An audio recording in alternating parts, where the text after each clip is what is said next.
नमस्कार, आदाब, सत श्री अकाल। रेडियो ਇੰਡੀਆ KRP 1110 AM ਸੁਣ ਦੇ ਸਾਰੇ ਸਰੋਤਿਆਂ ਦਾ ਪ੍ਰੋਗਰਾਮ ਆ ਖਬਰਸਾਰ ਦੇ ਵਿੱਚ ਬਹੁਤ-ਬਹੁਤ ਸਵਾਗਤ ਹੈ। ਪਿਛਲੇ 24 ਘੰਟੇ ਦੇ ਦਰਮਿਆਨ ਦੁਨੀਆ ਭਰ ਦੇ ਵਿੱਚ ਜੋ ਵੀ ਵਾਪਰਿਆ ਹੈ ਉਸ ਨੂੰ ਵਿਸਥਾਰ ਦੇ ਵਿੱਚ ਜਾਣਨ ਦੇ ਲਈ ਇਸ ਵਕਤ ਸਾਡੇ ਨਾਲ ਜੁੜੇ ਹੋਏ ਹਨ ਰੇਡੀਓ ਇੰਡੀਆ ਦੇ news director उमेंद्रा Singh ji. उमेंद्रा Singh ji, radio India के प्रोग्राम खबरसार में आपका बहुत-बहुत स्वागत है। गौरव जी और रेडियो इंडिया के सुनने वाले दोस्तों को उमेंद्र सिंह का सत श्री अकाल, नमस्ते और आदाब। और इस प्रोग्राम को हम शुरू करते हैं गौरव जी न्यूज हेडलाइन से। और गौरव जी, कल रात और आज सुबह जो सबसे बड़ी न्यूज दुनिया में है, समाचार है, वो ये है कि अमेरिका की हाउस ऑफ रेप्स और सेनेट को कौन कंट्रोल करेगा, डेमोक्रेटिक पार्टी या रिपब्लिकन पार्टी। और गौरव जी, कल रात और आज सुबह तक दोनों बहुत बिल्कुल एक दूसरे के साथ साथ ही थे। ये पता नहीं चल रहा था कि कौन कंट्रोल करेगा, और कई अभी जो मेल इन बैलेट वो भी बाकी है, तो समाचार अभी पूरी तरह से मिला नहीं, लेकिन इस बारे में हम कुछ बातचीत करेंगे।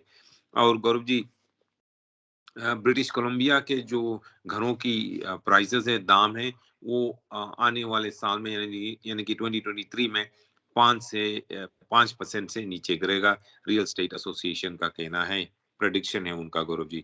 और वैंकूवर के नए मेयर का कहना है कि ये रिपोर्ट कि वैंकूवर की जो सोशल सेफ्टी नेट है उस पर कम से कम $5 बिलियन खर्च किया जा रहा है, और ये पैसे कहाँ जा रहा है, नए मेयर का कहना है कि ये बहुत ही अच्छा सवाल है। Federal health minister Gaurav ji, उनका कहना है कि बच्चों की जो पेन किलर है, जो टाइलेनॉल है, किड्स टाइलेनॉल है, बेबी टाइलेनॉल है, और एडविल है, किड्स टाइलेनॉल, किड्स एडविल और बेबी एडविल जो है, वो उसकी कमी महसूस की जा रही थी। और अब हेल्थ मिनिस्टर का कहना है कि उसकी सप्लाई अब बढ़ रही है, धीरे धीरे बढ़ रही है, लेकिन उतना नहीं जितना बढ़ना चाहिए। ब्रिटिश कोलंबिया के एग्रीकल्चर मिनिस्टर का कहना है कि एबट्सफोर्ड में और कई और फार्मिंग इलाके में एक साल हुए, पिछले साल नवंबर में इतनी बड़ी फ्लड हुई थी, बाढ़ आई थी गौरव जी। और बीसी के एग्रीकल्चर मिनिस्टर का कहना है कि एक साल बाद ये एग्रीकल्चर सेक्टर अब धीरे धीरे संभल रहा है, सुधर रहा है। सरी के भूतपूर्व मेयर डग मक्केलम की जो कोर्ट केस है गौरव जी, वो खत्म होने ही वाली है, और उनके जो डिफेंस लॉयर है उन्होंने सम अप किया कल, और उसमें उन्होंने ये कहा कि कई लोग डग मक्केलम के खिलाफ थे, उनके हमेशा उनके खिलाफ स्टेटमेंट्स दे रहे थे और उनको अटैक कर रहे थे। करुण जी, ये बहुत ही अजीब कहानी है रियल एस्टेट की कि एक मल्टी मिलियन डॉलर घर वेस्ट वैंकूवर में बिना परमिट का बनाया गया था, और वहां के जो टाउन काउंसिल, सिटी काउंसिल है, डिस्ट्रिक्ट काउंसिल है, उन्होंने इसके खिलाफ नोटिस लगाई, कोर्ट गई, और आखिर में गौरव जी ये घर को बुलडोज कर दिया गया, क्योंकि बिना परमिट के ये बनाया गया था, इस घर को तोड़ दिया गया। इस बारे में हम डिटेल में आपको खबर देंगे। और फेडरल सरकार तथा प्रोविंसेस के जो हेल्थ मिनिस्टर्स है उनके बीच हेल्थ केयर के और फंडिंग की बातचीत टूट गई। गौरव जी, कल रात हमने माफ करना, कल हमने बहुत ही अपने खबरों में ये खुशी से बतलाए थे कि फेडरल सरकार और प्रोविंशियल जो हेल्थ मिनिस्टर्स हैं उनके बीच शायद समझौता हो जाए, और फेडरल सरकार ने फंडिंग बढ़ाने की वादा की थी जब अगर उनकी दो शर्तें हैं मान ली जाए तो। लेकिन आज गौरव जी अफसोस हमें ये रिपोर्ट देना पड़ रहा है कि फेडरल सरकार और प्रोविंशियल हेल्थ मिनिस्टर्स के बीच बातचीत टूट गई है गौरव जी। बीसी के जो होम सेल से एक बार फिर से हमें ये रिपोर्ट मिल रही है गौरव जी कि जो इतनी स्लो है बीसी की होम सेल्स और रियल एस्टेट मार्केट, इससे गौरव जी जो रेंटल मार्केट है उसके ऊपर बहुत बड़ा असर पड़ रहा है। और रेंटल मार्केट, माफ करना, रेंटल मार्केट गौरव जी और उसकी कॉस्ट और बढ़ रही है, लोगों को रेंट करने की जगह नहीं मिल रही है। एक स्ट्रेंज न्यूज में Gaurav ji, Wisconsin state America से एक नर्स के ऊपर ये आरोप लगाया गया है कि उन्होंने जानबूझकर एक पेशेंट की पाँव काट दी, इसलिए क्योंकि उस पाँव को उन्हें इस्तेमाल करना था अपने टैक्सीडेमी शॉप में, यानी कि जो चमड़े की उनकी दुकान है उसमें उसको एक पाँव की जरूरत थी, तो उन्होंने इस पेशेंट की पाँव ही काट दी और उसकी पाँव लेकर गए। इस बारे में भी हम आपको खबर देंगे गौरव जी। और रिपोर्ट्स में हमने ये बतलाया जा रहा है कि चाइना किस तरह से अपने एजेंट्स को कनाडा के जो कैंडिडेट्स हैं उनके कैंपेन स्टाफ, उनके कैंपेन चीफ स्टाफ में उन्हें शामिल कर लिया और कई मेंबर्स ऑफ पार्लियामेंट के स्टाफ में भी चाइना के एजेंट्स काम कर रहे हैं। इस बारे में भी हम आपको डिटेल में बातचीत देंगे, डिटेल में स्टोरी देंगे गौरव जी, रिपोर्ट देंगे। और यूक्रेन के प्रधान जो है ज़ेलेंस्की, उन्होंने ये कहा है कि वो रशिया से बातचीत करने के लिए तैयार है, लेकिन रशिया को उनकी सभी शर्तें माननी पड़ेगी, इसीलिए वे बातचीत करेंगे, नहीं तो वे बातचीत नहीं करेंगे। और एक और खबर में गौरव जी, COP27 जो एनवायरमेंटल मीटिंग चल रही है, उसमें जो छोटे-छोटे आइलैंड देश हैं, उन्होंने चाइना और इंडिया के ऊपर ये आरोप लगाया है कि इस दुनिया में, इस प्लेनेट में सबसे ज़्यादा पॉल्यूशन इंडिया और चाइना कर रहा है। और उन्होंने ये मांग की कि इंडिया और चाइना को एक फंड में पैसे देने चाहिए, जिससे कि छोटे-छोटे देश, आइलैंड देश हैं, जिनके ऊपर ये क्लाइमेट चेंज का इम्पैक्ट पड़ रहा है, उनको मदद करने के लिए फंड में चाइना और इंडिया को पैसे देना चाहिए। और अल्बर्टा के कोर्ट ऑफ अपील ने एक महिला की केस को डिसमिस कर दिया गौरव जी। इस महिला को ऑर्गन की जरूरत थी, ऑर्गन ट्रांसप्लांट की जरूरत थी, लेकिन क्योंकि वे अनवैक्सीनेटेड है, तो उन्हें ऑर्गन ट्रांसप्लांट की एप्लीकेशन को रिजेक्ट कर दिया गया। और उन्होंने कोर्ट में ये केस फाइल की गई, केस फाइल की, ये कहते हुए कि ये उनके खिलाफ डिस्क्रिमिनेशन है। लेकिन अल्बर्टा के कोर्ट ऑफ अपील का कहना है कि अगर आप वैक्सीनेटेड नहीं हो, तो अगर जो ऑर्गन डोनर ऑर्गेनाइजेशन है आपको ऑर्गन डोनेट नहीं करते, तो इसका मतलब ये नहीं कि वह आपके खिलाफ डिस्क्रिमिनेशन कर रहे हैं। और आखिरी में गौरव जी, इंडिया के प्रधानमंत्री नरेंद्र मोदी और उनके सरकार तैयार हुए हैं कि वे अब G20 कंट्रीज के प्रेसिडेंसी को अब वे संभालेंगे। और इंडिया में गौरव जी एक मंदिर है, और इस मंदिर के ये बतलाया जाता है कि वहां पर 100,000 से भी ज्यादा डिवोटीज आते हैं। और उस मंदिर के पास गोल्ड में, सिल्वर में, ज्वेलरी में, पैसे में $30 बिलियन अमेरिकन है गौरव जी। जी, उमेंद्रा जी, सबसे पहले बात करेंगे अमेरिका की। हमें पता है कि वहां पर मिड टर्म इलेक्शंस हो गई हैं, तो आप बता सकते हैं कि कौन जीतेगा? दूसरी बात ये है कि पूरा समय कैंपेन के दौरान ये बात होती रही कि अमेरिका का लोकतंत्र खतरे में है, तो अब क्या ठीक हो जाएगा? उसकी रिपेयर हो सकती है कि नहीं? गौरव जी, ये तो देखना है। ये हम सोच रहे हैं कि जो अमेरिका की डेमोक्रेसी है वो डेंजर में है गौरव जी, लेकिन ये पहली बार ऐसे नहीं है। मैं कुछ पहले भी देख रहा था हिस्ट्री में कि 1950s में भी, 1960s में भी अमेरिका के सामने इस तरह के समस्याएं आए हैं, लेकिन अमेरिका की जो डेमोक्रेसी है बहुत ही स्ट्रोंग है गौरव जी। और गौरव जी, अब ऐसा बतलाया जाता है कि इस बार भी जो डोनाल्ड ट्रंप का जो जिस तरह से डोनाल्ड ट्रंप ने अपने साथियों से ये मांग की कि वे केवल उनके कैंडिडेट्स को वोट करें, इससे रिपब्लिकन पार्टी थोड़ा स्प्लिट हो गया है गौरव जी, थोड़ा सा स्प्लिट हो गया है रिपब्लिकन पार्टी। और शायद गौरव जी अब ये होगा आगे चल के कि आगे चल के ये होगा कि आ, शायद रिपब्लिकन पार्टी एक साथ स्प्लिट होकर दो हो जाए, दो अलग अलग पार्टी हो जाए। गौरव जी, अभी देखने में ये आ रहा बहुत ही इंटरेस्टिंग, बहुत ही क्लोज है कि हाउस ऑफ रैप्स की कंट्रोल के लिए 218 सीट्स चाहिए। और अभी रिपब्लिकन के पास ये दिखाया गया लेटेस्ट रिजल्ट में 219 सीट्स है। और और डेमोक्रेट्स के पास 216 सीट्स है। लेकिन गौरव जी, ये कंफर्म नंबर नहीं है, क्योंकि कई मिलियंस जो बैलेट्स है वो अभी बाकी है। मेल इन बैलेट्स जो है, जो लेट बैलेट्स है, जो एडवांस पोल है, उनको काउंट नहीं किया गया।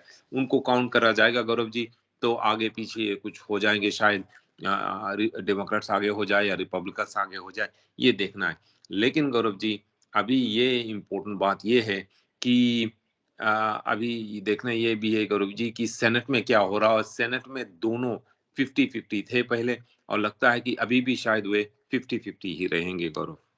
लेकिन आज जी, शाम तक ये शायद पूरा क्लियर हो जाएगा कि जीत किसकी हुई है। जी। उमेंद्रा जी, रूस यूक्रेन की जंग हमें पता है कि बहुत लंबा समय चल गई है। अभी ज़ेलेंस्की फिर कह रहे हैं कि वो रशिया के साथ बातचीत के लिए तैयार हैं, तो इस बार उन्होंने कौन-सी शर्तें रखी हैं? उनका शर्त ये है कि गौरव जी, रशिया सबसे पहले यूक्रेन की जो टेरिटरी है वहां से हट जाए, वहां से निकल कर वे बाहर चले जाए गौरव जी, तभी उनका कहना है कि ये नेगोशिएशन शुरू हो सकती है। जेलेंस्की का कहना है गौरव जी, जब तक रशियन आर्मी और मिलिट्री और सैनिक और टैंक्स यूक्रेन में हैं, तब तक कोई बातचीत नहीं हो सकती, कोई ठीक तरह से कोई नेगोशिएशन नहीं हो सकती। इसीलिए ज़ेलेंस्की का कहना है कि पहले रशिया इस बात पे राज़ी हो कि वो वे और उनके जितने भी सैनिक हैं रशिया छोड़ के माफ़ करना, यूक्रेन छोड़ के वे वापस रशिया चले जाएँ, तभी बातचीत शुरू हो सकती है। लेकिन रशिया शायद ये मानेगा नहीं। गौरव जी, वोलोडिमिर ज़ेलेंस्की जो यूक्रेन के प्रधान हैं, उन्होंने इंटरनेशनल कम्युनिटी से ये माँग की है कि वे रशिया के ऊपर दबाव डालें और ज़्यादा दबाव डालें, जिससे कि रशिया सचमुच में यूक्रेन छोड़ के चले जाए और शांति पूर्वक आकर पीस के बारे में बातचीत करे गौरव जी। लेकिन क्या ये होगा या नहीं, ये देखना है आगे गौरव जी। और अभी और भी कई सीरियस बात है गौरव जी। जो रशिया के प्रधान है, डिक्टेटर व्लादिमीर पुतिन, वो फ्रांस के प्रधान मैक्रोन से बात कर रहे थे और उस दौरान उन्होंने ये कहा कि बड़े-बड़े शहरों पर बॉम्ब गिराने की ज़रूरत नहीं, अगर आप छोटे-छोटे शहरों के ऊपर न्यूक्लियर वेपन्स गिराकर वो जीत सकते हैं, लड़ाई जीत सकते हैं। और उन्होंने ये कहा कि जो दूसरा महायुद्ध था, उस दौरान अमेरिका ने जापान के बड़े-बड़े शहर जो है, जैसे कि टोक्यो है या और को उनके बड़े-बड़े जो शहर हैं, उनके ऊपर उन्होंने बॉम्ब नहीं गिराए या न्यूक्लियर वेपन्स बॉम्ब नहीं गिराया। उन्होंने छोटा शहर जैसे कि नागासाकी और हिरोशिमा के ऊपर उन्होंने बॉम्ब गिराया, ना कि टोक्यो या योकोहामा के ऊपर गौरव जी। तो इससे लोग थोड़े भयभीत हो गए हैं कि क्या जो डिक्टेटर है पुतिन, क्या वो ये कह रहा है कि वो यूक्रेन के किसी छोटे शहर के ऊपर छोटा-सा न्यूक्लियर वेपन गिराएँगे, बॉम्ब गिराएँगे या नहीं? तो सिचुएशन गौरव जी वहाँ पर अभी भी बहुत टेंस है और लगता नहीं है कि अभी ये जो नेगोशिएशन है या पीस टॉक्स है वो शुरू होगी। जी। उमेंद्रा जी, आप बता रहे थे कि 2 छोटे देश हैं, एंटीगुआ और बारबुडा, वो कह रहे हैं कि भारत और चाइना जैसे बड़े देशों को क्लाइमेट डैमेज के लिए पे करना चाहिए, तो क्या मतलब है इस बात का? सौरभ जी, उनका कहना है कि जो चाइना और इंडिया है, वे मिलकर दुनिया में इतना ज़्यादा पोल्यूशन कर रहे हैं और वे उनको कोई पेनल्टी नहीं है, उनके ऊपर कोई पेनल्टी नहीं है, जितना पोल्यूशन चाहे उतना पोल्यूशन वो कमिट कर रहे हैं, क्लाइमेट को डैमेज कर रहे हैं। और अब ये जो आइलैंड नेशंस हैं, वो ये चाहते हैं कि चाइना और इंडिया क्लाइमेट डैमेज के लिए पे करें। और गौरव जी, उनका कहना है कि ये दोनों देश अभी पूरी तरह से डेवलप नहीं हुए हैं, ये डेवलपिंग देश ही हैं, उनकी इकोनॉमी जो है इमर्जिंग इकोनॉमी है, लेकिन फिर भी चाइना और इंडिया इतना ज़्यादा पोल्यूशन कर रहे हैं, जितना कि और लोग जो है गौरव जी, जैसे कि और जो देश हैं, वो इतना पोल्यूशन नहीं कर रहे हैं, जितना इंडिया और चाइना कर रहे हैं, जो डेवलप्ड देश है, वो भी इतना नहीं कर रहे। और इसीलिए ये जो एसोसिएशन है, आइलैंड नेशन एसोसिएशन है, उनके जो प्रधान हैं और एंटीगुआ और बरमूडा के प्रधानमंत्री जो है, उन्होंने ये मांग की है कि इंडिया और चाइना के ऊपर दबाव डाला जाए कि वे एक कॉम्पेंसेशन फंड में पैसे दें और इस कॉम्पेंसेशन फंड से पैसे निकाल कर उन देशों को मदद किया जाएगा सुधारने के लिए, उनकी इकोनॉमी को सुधारने के लिए, जिन देश को की क्लाइमेट चेंज के कारण उनमें इतना ज़्यादा डिज़ास्टर्स है। और गौरव जी, उन प्राइम मिनिस्टर गैस्टन ब्राउन माफ़ करना, गैस्टन ब्राउन जो एंटीगुआ बरमूडा के प्रधानमंत्री हैं, उन्होंने association of small island states के तरफ से बात करते हुए ये कहा है कि वे ये चाहते हैं चाइना और इंडिया तुरंत ही पैसे इस कॉम्पेंसेशन फंड में भरें। जी। उमेंद्रा जी, ब्रेक के बाद आपसे बातचीत करूँगा फेडरल सरकार द्वारा हेल्थ केयर पर की जाने वाली फंडिंग के बारे में जो मीटिंग चल रही थी, वो बेनतीजा निकली है और दोनों पक्ष जो हैं, चाहे वो प्रीमियर्स हैं या फिर फेडरल सरकार के अधिकारी हैं, वो एक-दूसरे को ब्लेम कर रहे हैं फिर से। हाँ जी, गौरव जी, ये जो फेडरल सरकार है और जो प्रोविंशियल सरकार है, दोनों के बीच जो नेगोशिएशन चल रही थी, बातचीत चल रही थी वैनकूवर में, सोमवार को मंगलवार को वो टूट गई है गौरव जी। और दोनों चले गए हैं। जो हमारे फेडरल हेल्थ मिनिस्टर है जॉन याइव्स डुक्लोज, उनका कहना है, उनका कहना है कि जो बातचीत हो रही थी वो टूट गई, वो एग्रीमेंट पर नहीं पहुंच पाए। और प्रोविंशियल जो हेल्थ मिनिस्टर्स हैं उनका भी कहना है कि बातचीत टूट गई है, कुछ इसमें कुछ अब कुछ हो नहीं सकता। लेकिन गौरव जी, इसमें सबसे ज़्यादा जो विक्टिम है और जिसका सबसे बड़ा हानि होगा वो है हम लोग टैक्स पेयर्स। हम टैक्स भर रहे हैं, लेकिन अब ये दोनों जो सरकार है, फेडरल लेवल के सरकार और हमारे 13 जो प्रोविंसेस है और टेरिटरीज के हेल्थ मिनिस्टर्स है, उनके बीच बात टूट गई। तो वे एक दूसरे से बात नहीं करेंगे अब इस बारे में कि और पैसे हेल्थ केयर में स्पेंड की जाए। लेकिन इसका इम्पैक्ट जो होगा वो हमारे ऊपर होगा। हमारा तो इसमें कोई हाथ नहीं, हम किसी से बातचीत कर नहीं रहे थे। हम तो टैक्स पेयर्स हैं, हम केवल पैसे ही दे रहे हैं फेडरल सरकार को। फेडरल सरकार पैसे लेकर बैठी हुई है। प्रोविंशियल सरकार का कहना है कि हमें और पैसे की जरूरत है। तो फेडरल सरकार ने कहा चलो, हमारे जो शर्तें हैं उनको आपने मानी नहीं, तो हम अब इस बारे में बातचीत नहीं करेंगे, आपको और पैसे नहीं देंगे। वो पैसे प्रोविंशियल सरकार को नहीं देंगे। इससे प्रोविंशियल सरकार को क्या होगा? इससे ज्यादा से ज्यादा इम्पैक्ट होगा जो टैक्स पेयर्स है, जो पेशेंट्स हैं। हॉस्पिटल कम में कम डॉक्टर्स होंगे, कम नर्सेज होंगे, क्योंकि फेडरल सरकार कम पैसे दे रही है। और गौरव जी, जो हमारे फेडरल हेल्थ मिनिस्टर है जॉन याइव डुक्लोस, उनका कहना है कि जो मीटिंग चल रही थी उनके बीच और फेडरल माफ करना प्रोविंशियल हेल्थ मिनिस्टर्स के बीच, वो गुड फेथ में चल रही थी मीटिंग। लेकिन उन्होंने जो प्रीमियर्स है, सभी जो प्रोविंशियल प्रीमियर्स है, उनको दोषी ठहराया कि उन्होंने अपने मिनिस्टर्स को जो हुक्म दिए थे उससे कुछ बातचीत बनी नहीं। लेकिन गौरव जी, मैं ये सवाल करना चाहता हूँ, जो फेडरल एमपीज है, फेडरल सरकार है, फेडरल मिनिस्टर्स है, कि आप हमारे जो सिटीजन्स है, जो रेसिडेंट्स है, जो टैक्स पेयर्स है, उनके ऊपर ये प्रॉब्लम क्यों ला रहे हो? पैसे तो हम आपको दे रहे हैं, आप क्यों नहीं प्रोविंशियल सरकार को पैसे देते हो? ये आपके पैसे नहीं है, ये हमारे पैसे हैं। क्यों नहीं प्रोविंशियल सरकार को हेल्थ केयर के लिए पैसे देते हो? क्यों कहते हो कि हमारे शर्त पहले मानो फिर ही हम आपको पैसे देंगे? लेकिन गौरव जी, अंत में तो यही हुआ कि फेडरल सरकार का कहना है कि वे और पैसे खर्च करने वाले नहीं है, प्रोविंसेस को वे हेल्थ केयर के लिए और पैसे देंगे नहीं।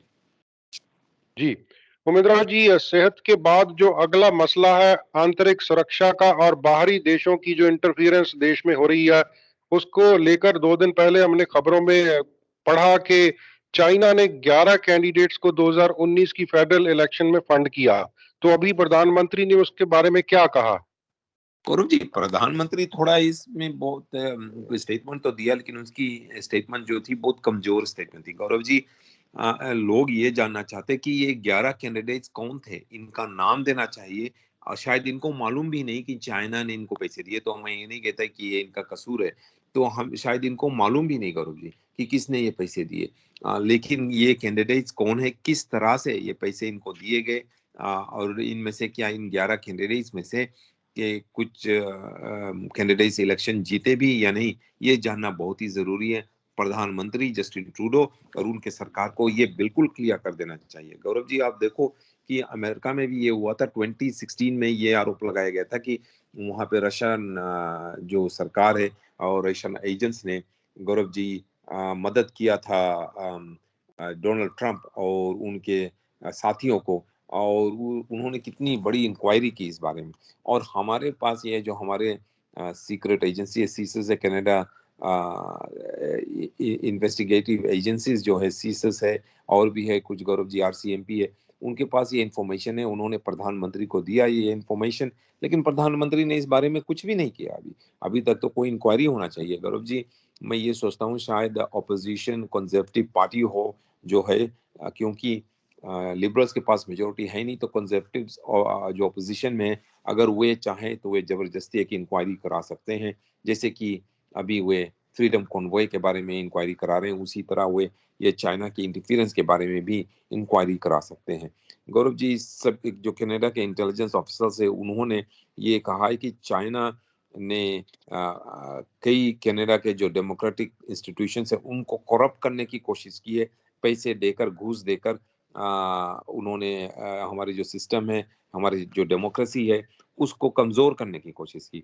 और गौरव जी, पिछले सोमवार को ग्लोबल न्यूज ने ये रिपोर्ट दी कि प्रधानमंत्री जस्टिन ट्रूडो और उनके जो सीनियर कैबिनेट मिनिस्टर्स हैं, सभी को वार्निंग दी गई थी इंटेलिजेंस ऑफिसर्स द्वारा कि चाइना ने एक क्लैंडस्टाइन नेटवर्क यहाँ पे स्थापित किया कैंडिडेट्स के, यानी कि उनके कैंडिडेट्स जो है, और उन्होंने यानी कि चाइनीज की जो सपोर्ट कर रहे कैंडिडेट्स, वो एक कैंडिडेट्स को चाइना सपोर्ट कर रहे थे, पैसे दे रहे थे 2019 फेडरल इलेक्शन में। ये इलेक्शन हो गया गौरव जी।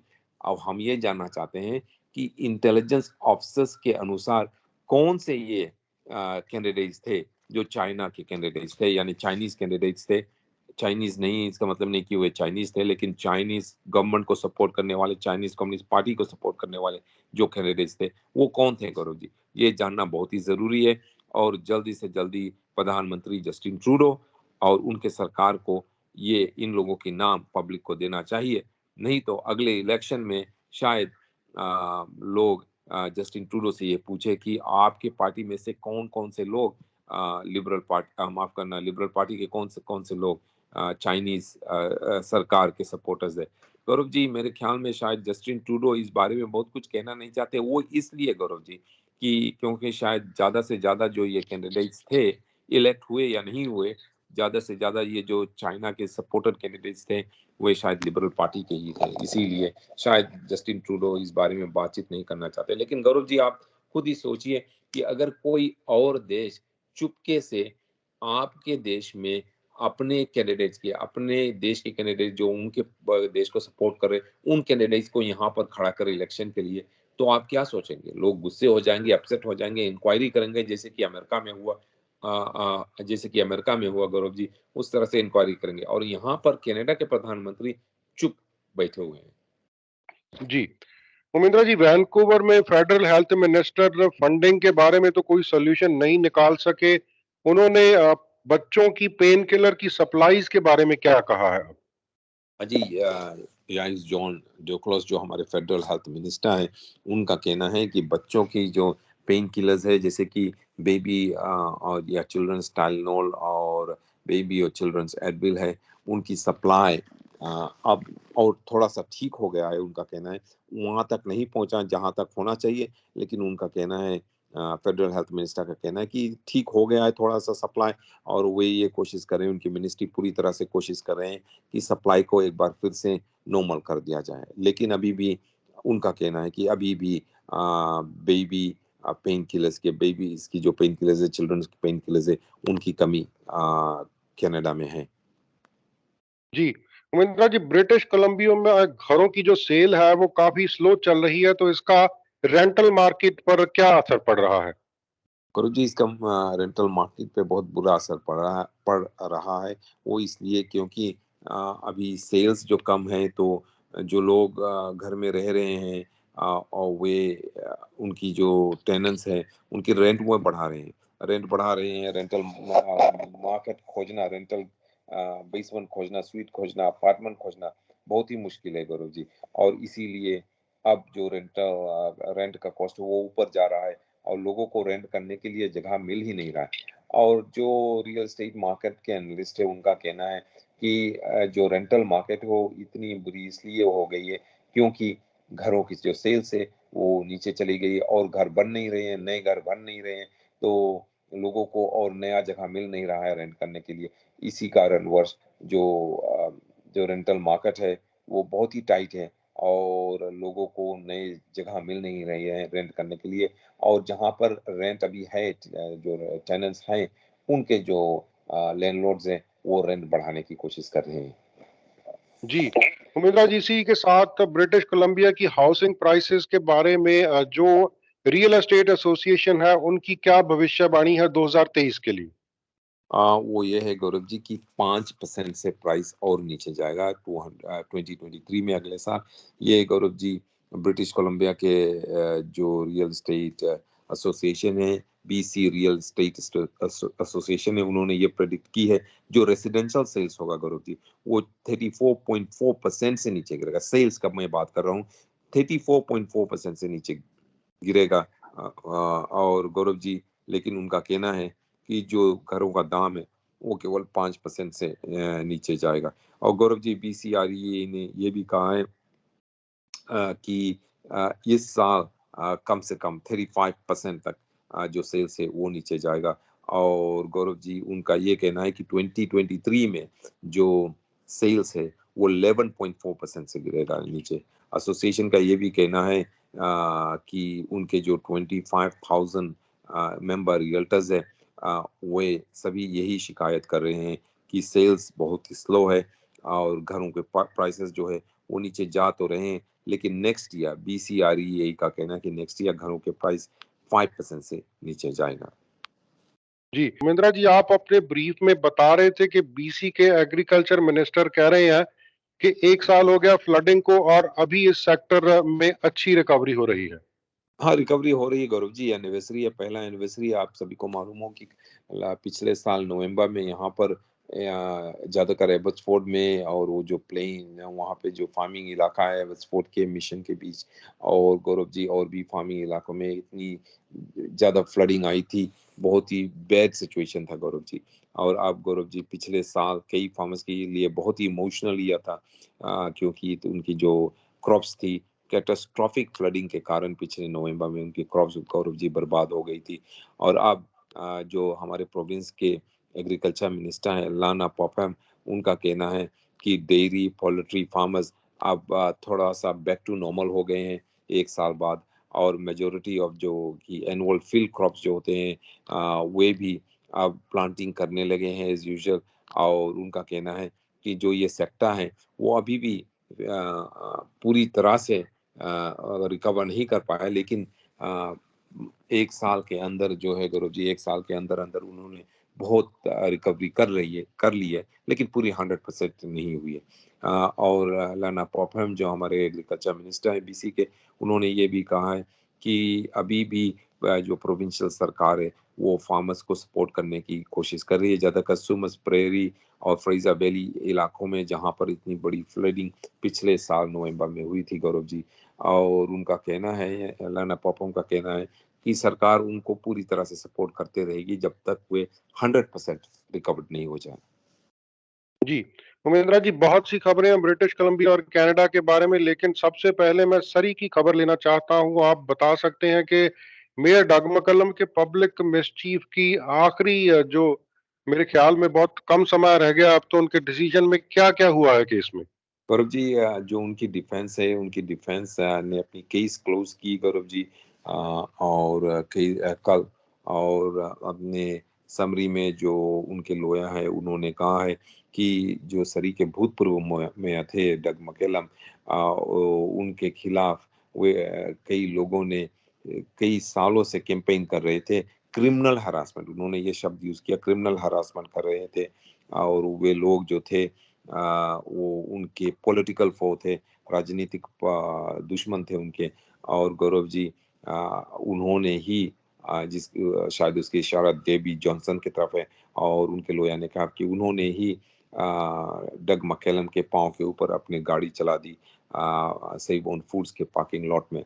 गौरव जी, डग मकेलम ने नॉट गिल्टी प्ली की, जैसे कि आपने कहा है, और चार्ज ऑफ पब्लिक मिसचिफ कि उन्होंने झूठ मूठ के एक रिपोर्ट आरसीएमपी को दी कि कीप आरसीएमपी इन सरी जो के ऑर्गेनाइजेशन है, उनके जो कैंपेनर है, क्या एक मेंबर है डेबी जॉनसन, उन्होंने उनके पाँव के ऊपर, यानी डग मकेलम के पाँव के ऊपर south point save on foods के ऊपर के पार्किंग लॉट में सितंबर 4 तारीख को पिछले साल गाड़ी चलाई थी।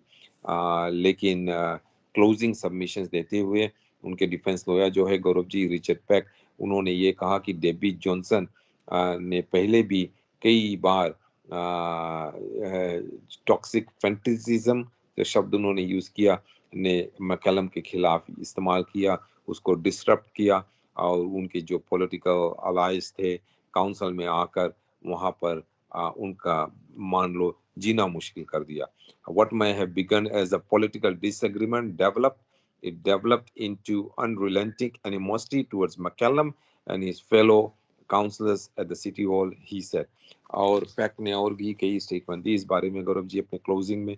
और उन्होंने कहा कि मक्यालम को पूरा विश्वास है कि डेबी जॉनसन ने उनके पाँव के ऊपर से गाड़ी चलाई अपनी गौरव जी। लेकिन ये सब मिस्टर पैक कहने तो ठीक है कि पॉलिटिकल दुश्मनी थी इन दोनों के बीच, एक दूसरे के खिलाफ ये थे। डग मैकलम आरसीएमपी को यहाँ से हटाकर सरी पुलिस से भी स्थापित करना चाहते थे। डेबी जॉनसन और उसके साथी ये चाहते थे कि सरी आरसीएमपी यहाँ पर सरी में रहे।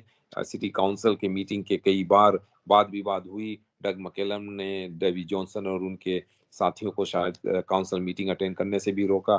लेकिन गौरव जी, ये सब तो पॉलिटिकल प्रॉब्लम्स होते रहते हैं। इसका मतलब ये नहीं कि कोई किसी के पाँव के ऊपर गाड़ी चलाए या कोई किसी के खिलाफ गलत या झूठ का रिपोर्ट आरसीएमपी को दे। तो गौरव जी, केस तो अब खत्म हो गया है और जो डिफेंस लॉयर है उन्होंने अपनी समरी दे दी है। और अब गौरव जी, प्रोसिक्यूशन जो प्रोसिक्यूटिंग काउंसिल है वो शायद आज अपने सम अप करे, अपनी समरी दे जज के सामने, जिसके बाद केस का नतीजा या डिसीजन हमारे सामने आएगा। जी, उमेंद्रा जी, वैंकूवर के मेयर की भी बात कर लेते हैं। वैंकूवर पुलिस डिपार्टमेंट ने कॉन्फिडेंशियल रिपोर्ट दी थी कि जो 5 बिलियन एनुअली खर्च हो जाते हैं सोशल सेफ्टी नेट पर, उसके बारे में। तो मेयर कैन सिम का इसके बारे में अब क्या कहना है? हाँ जी, जो नया मेयर है कैन सिम, उनका कहना है कि ये तो बहुत ही अच्छी सवाल है। और जो नए मेयर हैं कैन सिम, उन्होंने ये जो कॉन्फिडेंशियल रिपोर्ट है गौरव जी, जिसको वैंकूवर पुलिस डिपार्टमेंट ने लिखवाया था या कमीशन किया था, और जिसमें ये लिखा गया है कि $5 बिलियन से भी ज़्यादा हर साल खर्च किया जा रहा है सिटी के सोशल सेफ्टी नेट पे, ज़्यादातर डाउनटाउन में। लेकिन फिर भी वहाँ पे जो सिचुएशन है वो सुधर नहीं रहा है। तो सिम ने न्यूज़ वालों ने जब उनसे कल गौरव जी सवाल की कि उसका क्या है इस बारे में, तो उन्होंने ये कहा कि वो इस बारे में विचार कर रहे हैं कि एक चीफ मेडिकल हेल्थ प्रोफेशनल को हायर किया जाए, जो सिटी के वैंकूवर सिटी के जो क्राइसिस है डाउनटाउन ईस्ट साइड में, उसको वो देखभाल कर सके। सो उन्होंने ये भी कहा कि जब ये रिपोर्ट को आप देखो तो उसका उसमें सबसे बहुत ज़्यादा क्वेश्चंस आते हैं, बहुत ज़्यादा सवाल आते हैं गौरव जी। और लेकिन गौरव जी, अ, उसमें इस रिपोर्ट में ये भी साफ है कि ट्रांसपेरेंसी जो है, अकाउंटेबिलिटी जो है, वो मिसिंग है। एंड उन्होंने ये कहा कि वैंकूवर में ट्रांसपेरेंसी और अकाउंटेबिलिटी होनी चाहिए, और ये पैसे किस तरह खर्च किए जा रहे हैं और किस लोगों के ऊपर खर्च किए जा रहे हैं, ये जानना बहुत ही ज़रूरी है। कि $5 बिलियन डाउनटाउन इस साइड में सोशल सेफ्टी नेट के ऊपर खर्च हो रहे हैं, लेकिन वहाँ पे सिचुएशन सुधर ही नहीं रहा। जी, उमेंद्रा जी, आप एक थोड़ी सी डिस्टर्बिंग खबर थी लेकिन इंटरेस्टिंग भी उतनी ही है। आप बता रहे थे एक नर्स ने एक व्यक्ति का पैर काट दिया अपनी किसी दुकान में रखने के लिए। गौरव जी, हाँ, ये जैसे कि आपने कहा, ये डिस्टर्बिंग खबर तो है ज़रूर, और लेकिन विश्वास करने लायक भी नहीं, लेकिन ये असलियत है, ये सच सच सही स्टोरी है गौरव जी। ऐसा बतलाया जाता है कि ये 38 ईयर ओल्ड नेस मेरी के ब्राउन जो है, उन्होंने अपने एक पेशेंट का पाँव काट दी, ये कहते हुए, और उन्होंने अपने कोवर्कर्स को भी ये बतलाया कि वो ये चाहते हैं कि ये जो कटी हुई पाँव है, वो ये अपने दुकान में रखें, और वहाँ पे रखें, ये लिखना चाहें कि वेयर योर बूट्स किड्स, यानी कि बच्चों, अपने जूतों को पहनो, जूती पहनो। तो गौरव जी, अब अथॉरिटीज़ ने इस नेस को चार्ज किया है, और उनके ऊपर ये आरोप लगाया है कि एक पेशेंट जिनकी जो जो मरने ही वाला था गौरव जी, उनकी पाँव उन्होंने काट दी, और काट के उन्होंने अपने परिवार के जो टैक्सेडेमी यानी कि चमड़ी वाली दुकान है, वहाँ पर उन्होंने ये पाँव को रखा गौरव जी, कटे हुए पाँव को रखा। और उन्होंने अपने कोवर्कर्स को ये बतलाया था कि ये टैक्सेडेमी दुकान जो है उनकी, यानी अपने परिवार की, फैमिली की जो ये चमड़ी की दुकान है, वहाँ पर उन्होंने ये साइन लगाया कि वेयर योर बूट्स किड्स, इसका मतलब ये देखकर लोग शायद अंदर आएँगे वो जूते खरीदने के लिए, वहाँ चमड़ी वाले जूते खरीदने के लिए। कोर्ट रिकॉर्ड्स में ये दिखाया गया है गौरव जी कि ब्राउन के खिलाफ फिजिकल अब्यूज़ की चार्ज लगाई गई है, और उनको कोर्ट अगले हफ्ते लाया जाएगा। जी, उमेंद्रा जी, कैलगरी से एक पिता ने अपनी बच्ची को अगवा कर लिया था और इराक में छोड़ दिया था। उसके बारे में अब क्या सजा दी है अपील कोर्ट ने? करुण जी, उनको तो सज़ा पहले शायद मिली थी 40 48 मंथ्स के लिए, लेकिन वहाँ की कोर्ट ने उनकी सजा को गौरव जी बढ़ा दिया है, ट्रिपल कर दिया है ऑलमोस्ट गौरव जी। और वो इसलिए क्योंकि ये इस आदमी ने अपने बेटी को चुपके से अगवा करके किडनैप करके ले जाकर इराक में छोड़कर वो खुद वापस आ गया।